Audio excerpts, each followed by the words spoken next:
우리 한 주간 또 우리 지난주에 말씀을 나누었던 그 하나님의 세미한 음성을 듣기 위해서 묵상하고 또 기도하는 삶을 여러분들 사실 줄 제가 믿습니다.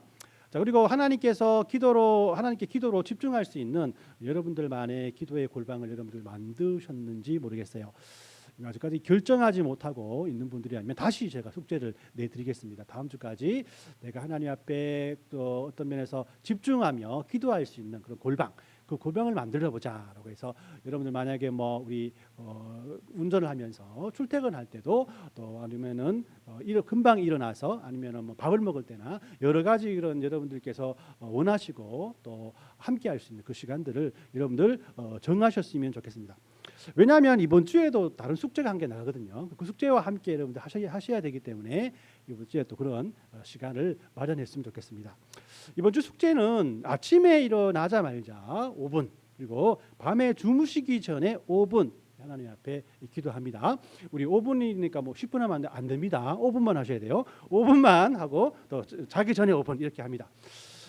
그러면 하루에 10분 정도는 하나님 앞에 기도할 수 있고 그렇게 살아가는 거 아니겠어요, 그죠? 이게 짧은 시간 같지만 훈련이 되면은 5분이 10분이 되고 또 10분이 20분이 되는 거 아니겠어요, 그죠? 그래서 제가 이걸 가지고 표를 만들어봤습니다. 제가 아재이기 때문에 그 내자 이거 좋아해요. 자, 한번 해보겠습니다. 자, 조석오기입니다. 뭐냐면 아침 저녁으로 5분 동안 기도한다. 조석오기라고 했어요. 자, 우리 한번 따라해 볼까요? 조석오기. 네, 그죠. 한번 여러분들 한 주간 꼭 실천해 보시길 바라요. 다음 주에는 다시 한번 내가 조소고기를 했는가 이런 것들을 한번 점검해 봤으면 좋겠습니다. 다시 한번 정리해 줍니다. 지난주일 숙제 기도할 수 있는 장소 정하기 어디에서나 장소를 정하시고요. 또 이번 주일 숙제는 조소고기 그죠. 아침에 일어나서 5분 또 자기 전에 5분 동안 한번 기도해 보자 이런 실천을 여러분들 해 보시길 바랍니다. 자, 오늘은 이 지난주일 그 엘리야 선지자에 이어서 그의 제자인 엘리사 선지자에 대한 이야기를 여러분들과 함께 나누고자 합니다. 엘리사는 엘리야의 후계자로서 그 이름의 뜻이 헬라어로는 하나님은 구원이시다라는 그런 의미를 가지고 있어요. 엘리야가 하늘로 성천하시기 전에 그의 성령의 능력들을 갑절을 구하면서 그의 스승의 권능으로 부르심을 받게 된 것이 엘리사죠. 성경에는 엘리야보다도 더 많은 기적을 엘리사가 이루었다라는 기록들이 많이 남아져 있습니다. 그래서 여리고성의 나쁜 수지를 또 고쳤고요, 또 가부의 기름병을 채웠고, 또 수넴 여인의 죽은 아들을 살리셨고, 그죠? 또 아람 왕 군대의 장관인 나만의 나병을 고치는 것으로 유명합니다. 더 나가서 이 성경에는 그 특이한 기록들이 나와 있는데요. 뭐 외모에 대해서는 그렇게 성경이 기록해 두지 않습니다. 그런데 이 엘리사만은 머리가 벗겨진 대머리였다라고 이렇게 묘사가 되고 있고요. 그것을 놀리던 아이들이 또 이렇게 봉변을 당하게 되는 그런 경우를 보게 되죠. 결론적으로 그가 다 좋지만은 탈모인이었다라는 사실을 또 우리에게 말씀을 합니다. 그러니까 뭐 탈모인 하니까 굉장히 친근하지 않습니까, 그죠? 옆에는 아저씨들, 옆 건물에 사는 아저씨와 같은 그런 사람이라고 할 수 있죠. 결론적으로 그가 일으킨 그 기적을 일으킨 현장들을 바라보면 백성들의 일상적인 문제부터 해서 국가의 중대사까지 다 포함되어 있기 때문에 사람들은 생활 밀착형 예언자라고 엘리사를 표현하고 있습니다. 오늘은 엘리사의 기적 중에 나만의 나병을 치유한 사건에 대해서 여러분들과 한번 살펴보고자 합니다. 뭐 지금도 그렇지만은 이 나병이라는 병은 이 세상 사람들이 고칠 수 없는 신만이 고칠 수 있는 병이라고 알려져 있지 않습니까? 그렇다면은 그 병에 걸린 나만이라는 사람은 소망 없고 죽을 날만을 기다리는 절망적에 살아가던 그런 사람이었어요. 이 나만이 엘리야를 통해서 고침을 받았다라는 것입니다. 여러분들 우리의 삶 속에도 예상하지 못한 어려움과 어찌할 수 없는 아픔이 찾아올 때가 너무나 많지 않습니까? 몸의 병, 또 관계의 상처, 실패와 좌절, 그리고 마음의 병까지 이 사람의 힘으로는 해결할 수 없는 순간들이 너무너무나 많다는 것이에요. 오늘 본문에 등장하는 나만 장군 역시 겉으로는 성공한 장군 아닙니까? 그죠? 성공한 인생 아니었어요. 근데 그의 삶의 깊은 곳에는 고칠 수 없는 병인 나병이라는 것이 존재하고 있었다는 것입니다. 그래서 오늘은 이 이야기를 통해서 이 설교의 제목처럼 모든 어려운 상황 속에서도 우리를 고치시는 하나님을 저와 여러분들이 한번 만나봤으면 합니다. 첫 번째로 어려운 상황 속에서도 우리를 고치시는 하나님을 만나기 위해서는 병의 심각성을 우리가 인정할 수 있어야 된다는 것이에요. 나만 장군은 아람 군대의 장군이었습니다. 아람이라는 나라는 바로 우리 이스라엘의 땅에서 북동쪽에 위치한 그런 땅이라고 할 수가 있습니다. 아람 왕은 호시탄탐 이 북이스라엘과 남유다를 침략해서 이스라엘 사람들과는 사이가 좋지 않는 적대국이었다라고 할 수 있어요. 나만 장군은 이런 아람 군대의 총사령관으로서 왕에게 총명을 받고 실력이로나 권세로나 최상위에 있던 사람이라고 할 수 있는 겁니다. 하지만 그에게도 약점이 하나 있었는데 그건 나병을 앓고 있었다는 것이에요. 이 나병이란 것은 1940년대에 치료법이 개발되기 전까지 그 누구도 고칠 수 없는 불치의 병이었습니다. 그런데 불구하고 나만 장군은 포기하지 않고 백방으로 좋다는 치료법을 찾아다니게 되는 것이죠. 왜 그렇습니까? 자신이 가진 이 병의 심각성을 깊이 인정하고 살아갔던 사람 중에 하나였기 때문인 거예요. 그러던 중 이 나만이 이스라엘의 전쟁에서 이 포로로 잡은 이스라엘 여자아이가 나만 아내의 몸종이 되었는데 이 여종이 자신의 주인은 나만의 아내에게 의미심장한 말을 하게 됩니다. 이스라엘 땅에 있는 선지자 중에 한 명이 있는데 그는 죽은 자도 살리시는 하나님의 선지자더라. 나만 장군이 만약에 그 선지자에게 가면은 자신의 그 병을 고칠 수 있을 것 같다라는 그런 말을 하게 됩니다. 이 이야기가 나만 장군에게 전해지게 되고 나만은 큰 결단을 내리게 되죠. 당시 아람과 이스라엘은 적대국이었습니다. 개인적인 일로 그 나라에 들어가는 자체가 위험한 일 아니겠습니까? 또 이스라엘 입장에서도 그렇죠. 적대국의 사령관이 좋은 일을 제공하는 것, 사령관이 찾아왔을 때 그에게 좋은 일을 제공하는 것도 못할 일이라고 할 수가 있습니다. 그럼에도 불구하고 나만은 아람 왕에게 자신이 이스라엘을 방문하게 될 것이라는 글을 이스라엘 왕에게 보내달라고 부탁을 하고 또 선물로 은 10달란트 그리고 금 6,000개와 의복 10복을 가져가게 해달라고 부탁을 합니다. 왕은 자신의 큰 신복인 나만 장군의 부탁을 들어주게 돼요. 그래서 아람 왕의 서신을 이스라엘 왕에게 전달하게 되는데 그 왕은 이스라엘 왕은 그 서신을 보자마자 옷을 찢으며 화를 내게 됩니다. 왜냐하면 고칠 수 없는 병을 고치러 이스라엘을 방문한다는 나만이 그곳에 온다라는 그 자체가 전쟁을 하라는 명분을 가지고 자신들을 괴롭게 한다는 생각을 하게 됐던 거예요. 왕이 옷을 찢었다는 소식을 들은 엘리사는 나만에게 그러지 말고 자신에게 직접 오라라고 그에게 말을 해요. 나만은 국빈 대접을 해줘도 쉽지 않을 텐데 선지자가 자기를 직접 만나러 오라고 하니까 얼마나 그 마음속에 수치가 있었겠어요. 하지만 그는 직접 나만을 만나러 찾아갑니다. 자, 우리는 나만 장군의 적극적인 모습이 이해가 되지 않을 때도 있습니다. 그는 자신의 적국인 지역에 위험을 무릅쓰고 들어갔고 그곳에서 모욕을 당하면서까지 하나님의 사람 엘리야를 찾아가게 되는 것이죠. 왜 그랬을까요? 그는 자신의 병을 심각하게 생각하고 있었기 때문에. 엘리사에게 자신의 모든 것을 걸었기 때문입니다. 자신의 자존심도 자신의 신변보다도 자신이 가지고 있는 이 병의 심각성이 더 중요했기 때문에 그런 모든 것을 버리며 엘리사를 찾아가게 된 것입니다. 우리는 이런 나만 장군의 모습을 보면서 구원이 필요한 우리들의 모습을 이 이야기를 통해서 발견할 수 있습니다. 우리 역시 하나님 앞에 죄인으로서 죽을 수밖에 없는 존재 아니었겠습니까? 이런 우리에게 하나님은 복음을 전하게 되었고 또 듣게 되게 함으로써 우리의 죄를 사해 주신 예수님을 만나게 해주었던 것이죠. 어찌 죄인이 되었던 우리가 예수님을 믿는 믿음으로만 구원을 받을 수 있겠습니까? 그럼에도 불구하고 여러분들은 나만 장군처럼 여러분들의 많은 것들을 포기하고 복음 앞으로 하나님 앞으로 예수님 앞으로 나왔지 않습니까? 왜 그렇습니까? 이 죄악이 우리 스스로 할 수 없다는 것을 인정했기 때문이고 하나님만이 자신의 아들을 통해서 우리를 구원할 수 있기 때문에 하나님 앞에 나올 수밖에 없었음을 여러분들이 인정했기 때문에 저 여러분들이 이 자리에 있는 것 아니겠어요? 어려운 상황 속에 있는 여러분들 분들 계십니까? 더 나가서 일도 못하고 저리하지도 못하는 상황 속에 가운데 나는 할 수 없습니다. 하나님만이 할 수 있습니다라는 그런 고백으로 여러분들 하나님 앞에 나만처럼 나가보시길 바라요. 여러분들의 기도의 골방에서 아침 저녁으로 기도하며 하나님의 인도하심을 한번 기대하는 마음으로 기도해 보십시오. 상황을 바꾸시고 여러분들을 고치시는 하나님을 여러분들이 틀림없이 경험하게 될 것입니다.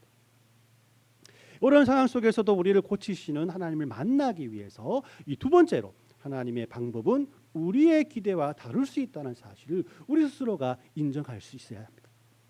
나만은 자신의 병을 고치기 위해 하나님의 사람을 찾아가야 했고 그 하나님을 절대적으로 의존해야 한다는 것을 알고 있었습니다. 그러나 그는 하나님의 사람이 어떠한 방법을 가지고 자신을 고칠 것인가에 대해서는 자신만의 방법을 기대하고 있었던 것 같아요. 그러나 하나님의 사람 엘리사 선지자를 찾아간 나아만은 좀 이해되지 않는 그 엘리사의 방법에 다시 한번 노하게 됩니다. 이 성경은 하나님의 역사를 경험하기 위해서는 하나님의 명령에 순종하는 법을 배워야 한다라고 우리에게 말씀하지 않습니까? 모세가 하나님의 방법으로 출애굽을 할 때 그는 하나님의 말씀에 순종해야 했어요. 모세와 함께한 이스라엘 백성들도 그들의 마음이 내키지 않을 때도 그들의 경험으로는 이해가 되지 않을 때도 하나님의 말씀만을 의지하며 살아야 했어요. 그럴 때 하나님께서 하나님 앞에 순종하는 마음으로 그렇게 살아갈 때 그들은 유월절의 역사를 홍해가 갈라지는 역사를 많은 이방 사람들과의 전쟁에서 승리하는 역사를 경험하게 되는 겁니다. 자, 엘리사를 만난 나만은 그가 자기에게 뛰어와서 여호와 하나님의 이름을 부르면서 자신의 상처에 손을 대고 손을 들고 흔들면서 기도하며 그를 고쳐줄 줄 알았어요. 그런데 엘리사는 자기가 직접 오지도 않고 자기의 몸종을 시켜서 이 말을 나만에게 전합니다. 너는 요단강에 가서 그 물에 몸을 7번 씻으라. 내 살이 회복되어 깨끗하게 되리라라는 말씀입니다. 자, 이 방법 이런 그 물에 요단강에 가서 씻으라는 이 엘리사의 방법에 자존심이 상한 나만이 매우 노하여 집으로 돌아가면서 이렇게 말합니다. 나의 고향 땅에는 요단강보다 더 크고 좋은 물이 많이 있는데 거기에서 몸을 씻어도 나는 낫겠다라는 그 대답을 하면서 삐져서 집으로 돌아가는. 자, 엘리사의 처방은 너무나 쉬운 방법 아니겠습니까? 하지만 나아만은 이런 쉬운 방법을 믿지 않았기 때문에 하나님의 역사를 경험하지 못하게 되었다는 것이죠. 자, 우리들에게도 얼마나 많은 성경의 처방이 있습니다. 성경이 하나는 말씀들이 우리가 할 수 없는 그런 어려운 것들입니까? 우리 확인해 보도록 하겠습니다. 자, 힘든 일이 있을 때 땡땡을 바라보라. 성경 말하죠. 누구를 바라봐야 됩니까? 하나님을 바라봐야 된다라고 말하는 거죠, 그죠? 돌아가서 기쁜 일이 있을 때 하나님께 땡땡하라. 뭐요? 기도 말고 또 뭐 있어요? 응? 그렇죠. 감사하라라고 하잖아요. 쉽지 않습니다. 감사하면 되는 거예요. 또 돌아가서 아침에 5분, 저녁에 5분 하나님께 기도하라. 쉽지 않습니까? 이보다 더 쉬운 일이 어디 있냐라는 것입니다. 그러나 우리는 어려운 상황 속에서 요단강에 몸을 씻으라는 하나님의 음성을 듣지 않습니다. 더 멀리 있는 블레셋 강에 어렵고 힘든 일을 자처하면서 자신의 의를 높이고 더 먼 거리를 돌고 돌아서 하나님께 도움을 요청하고 한다는 것입니다. 그러나 진리는 가까운 곳에 있다라고 성경이 말하지 않습니까? 하나님께서 하라는 대로 하면은 하나님의 역사를 또 이룬다라는 것입니다. 하나님은 선하신 분이시기에 우리에게 가장 좋은 길로, 가장 완전한 길로 우리를 인도하시는 분 아니겠습니까? 그런 하나님께 우리를 낮추고 우리의 모든 것을 내려놓고 하나님의 방법에 순종하는 마음으로 따라갈 때 그곳에서 하나님을 만나게 된다라는 거죠. 여러분들 설마 기도한다고 그 일이 해결되겠어? 성경을 읽는다고 그 사람이 변화되겠어? 양육 프로그램에 들어가서 열심히 한다라고 해서 내가 바뀌겠어? 이런 오해를 우리가 많이 할 때가 많습니다. 그러나 이런 오해는 하나님의 일하시는 방법을 잘 알지 못하기 때문에 시작되는 것입니다. 비록 세상 사람들이 볼 때는 어리석어 보이고 시간을 낭비하는 것 같이 보이고 손해보는 것 같이 보이는 그 방법을 통해 하나님은 하나님의 계획을 우리를 통해서 이루신다는 거죠. 당연히 하나님의 방법은 우리의 기대와 다르기 때문이라고 할 수 있어요. 자, 그래서 이 나만은 이 부하들의 소리에 한번 귀를 기울여 보자라고 하면서 그들의 말을 듣습니다. 13, 14절 말씀 한번 볼게요. 시작. 그들의 주의 종들이 나와서 말하여 이르되 내 아버지여 선지자가 당신에게 큰 일을 행하라 말하였다면 행하지 아니하였으리까 하물며 당신에게 이르기를 씻어 깨끗하게 하라 함이니까 하니 나만이 이에 내려가서 하나님의 사람의 말대로 요단강에 7번 몸을 잠그니 그 살이 어린 아이의 살같이 회복되어 깨끗하게 되었더라라고 그 말씀을 하죠. 자, 이 나만은 병의 심각성을 알았기 때문에 자신의 자존감을 내려놓고 하나님의 명령에 순종하며 좀 더 겸손한 마음으로 하나님 앞에 나아가기를 원했습니다. 그래 어려운 일도 아닌데 강에 가서 좀 몸을 씻으면 안 되겠습니까? 그런데 한 번 하겠다, 한 번 씻으라라고 했으면 좋을 텐데 7번을 씻으라고 하는 거예요. 쉽게 말해서 기도를 하면은 응답된다고 해서 기도하자 말자 응답이 되면 얼마나 좋습니까? 그죠? 나만도 역시 마찬가지. 나만이 한 번 씻으면 된다 했으면 더 쉬웠을 텐데 7번을 씻으라라고 말하는 겁니다. 왜 하나님은 그렇게 한 번이 아니라 7번을 씻으라 했을까? 여러분 그렇지 않습니까? 한 번은 믿음 없는 사람도 할 수 있습니다. 눈 딱 감고 그래 하자라고 하면 탁 들으면은 할 수 있어요. 그러나 7번은 믿음이 없이는 못하는 거예요. 하나님은 나만의 믿음을 보시기 위해 7번 씻으라라고 명령을 한 것입니다. 그리고 하나님께서 자신을 고칠 것이라는 믿음으로 인내하며 그리고 하나님께 순종했을 때에 그의 삶이 어린아이의 살같이 회복되고 깨끗하게 되는 하나님의 치유하심을 나만은 경험하게 되었다는 것입니다. 그렇습니다. 하나님의 방법은 우리가 행할 때 가장 쉬운 방법이라고 할 수가 있어요. 그러나 가장 쉬운 방법을 우리는 신뢰하지 못한다는 것이죠. 여보세요? 네, 그렇죠. 발이 닿는 곳에 매달려 있는 사람이 있다라고 생각하십시오. 눈을 감고 하나님 살려주십시오. 내가 떨어지겠습니다. 기도합니다. 하나님은 그냥 발 내디뎌. 내가 넌 살 수 있어라고 응답을 하지만 아닙니다. 하나님 사다리 차를 보내주십시오. 구조 헬기를 보내주십시오. 아니면 낙하산을 주십시오. 이렇게 기도하며 몸을 우리고 있고 계속해서 고통과 아픔을 가지고 살아가는 이런 모습이 우리들의 모습이 아니겠습니까? 이럴 때 나만이 그들의 부하의 말을 들은 것처럼 하나님의 방법은 우리의 기대와 다르게 역사하심을 믿고 발을 한번 내디뎌 보십시오. 하나님은 위대하시고 하나님은 전능하신 분이시기에 우리가 상상할 수 없는 방법으로 우리를 이끄시는 분 아니겠습니까? 홍해 앞에 서 있던 이스라엘 백성들을 하나님은 사람들이 상상할 수도 없는 홍해를 가르는 방법을 통해서 마른 땅으로 건너게 하신 분이 하나님입니다. 우리의 죄악으로 말미암아 우리를 구원하시기 위해서 하나님은 우리가 상상할 수 어떤 그 사람들도 상상할 수 없는 방법으로 자신의 아들을 우리에게 보내주셔서 십자가에 죽게 하심으로 우리에게 구원을 이루시는 것 아니겠습니까? 우리의 방법이에요. 하나님의 방법은 그렇게 우리와 다르다라는 것입니다. 그렇기 때문에 어려운 상황 속에서도 우리를 고치시는 하나님을 만나기 위해서는 하나님의 방법은 우리의 기대와는 다를 수 있다는 사실을 먼저 우리가 인식하고 하나님 앞에 나가야 한다는 것입니다. 마지막으로 어려운 상황 속에서도 우리를 고치시는 하나님을 만나기 위해서는 세 번째로 하나님께 감사함으로 영광을 돌리는 삶을 살아가야 한다는 것이에요. 자, 나만은 기적적인 치유를 경험하고 다음과 같은 반응을 보입니다. 15절 말씀을 같이 있습니다. 시작. 나만이 모든 군대와 함께 하나님의 사람에게로 돌아와서 그의 앞에 서서 이르되 내가 이제 이스라엘 외에는 온 천하에 신이 없는 줄을 아나이다. 청하건대 당신의 종에게 예물을 받으소서 하니. 17절 말씀을 읽습니다. 시작. 죄송합니다. 시작. 나만이 이르되 그러면 청하건대 노새 2마리의 실 흙을 당신의 종에게 주셔서 이제부터는 종이 번제와 다른 희생 제사를 여호와 외에 다른 신에게는 드리지 아니하고 다만 여호와께 드리겠나이다라고 말하죠. 첫 번째는 그런 이스라엘의 하나님을 이제 믿기로 작정을 했고요. 두 번째는 하나님께만 영광을 돌리는 삶을 살아가겠다라고 작정을 합니다.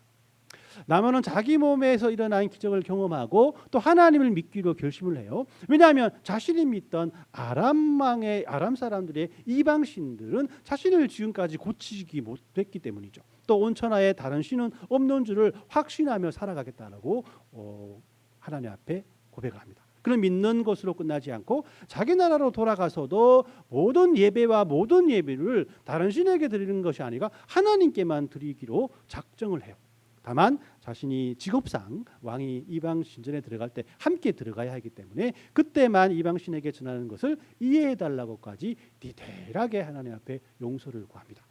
나만의 MBTI는 분명 극제의가 아닌가라는 생각을 이 말씀을 통해서 유추해 볼 수 있죠, 그죠? 자, 이렇게 본다면 나만은 정말 이름대로 나을 만한 사람이었다. 나을 만도 한 사람, 나만이라고 할 수가 있죠, 그죠? 몇 분 터졌어요, 그죠? 감사합니다.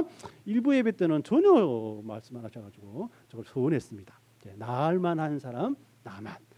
이 성경 이야기를 공부하다 보면 이스라엘 백성들의 믿음은 자주 약해지고 흔들릴 때가 많이 있었어요. 그래서 이스라엘 사람들은 우상에게 자신을 바치고 참 하나님께 예배를 드리는 예배의 순수성을 저버리며 그러니까 죄악 속에서 살아갈 때가 많았어요. 그러나 오늘 나만의 이야기는 하나님께 선택받은 백성보다 이방인이 더 신실하게 하나님께 영광을 돌리며 감사하며 살아갈 수 있다는 것을 보여주는 좋은 예라고 할 수가 있습니다. 그렇지 않습니까? 사람마다 예배하는 형태는 다를 수 있지만 거듭난 사람이라면 나만처럼 결단할 수 있어야 됩니다. 어떠한 경우에도 예배를 소중하게 생각하고 주어진 은혜에 감사할 줄 아는 그런 그리스도인이 되어야 되지 않겠습니까?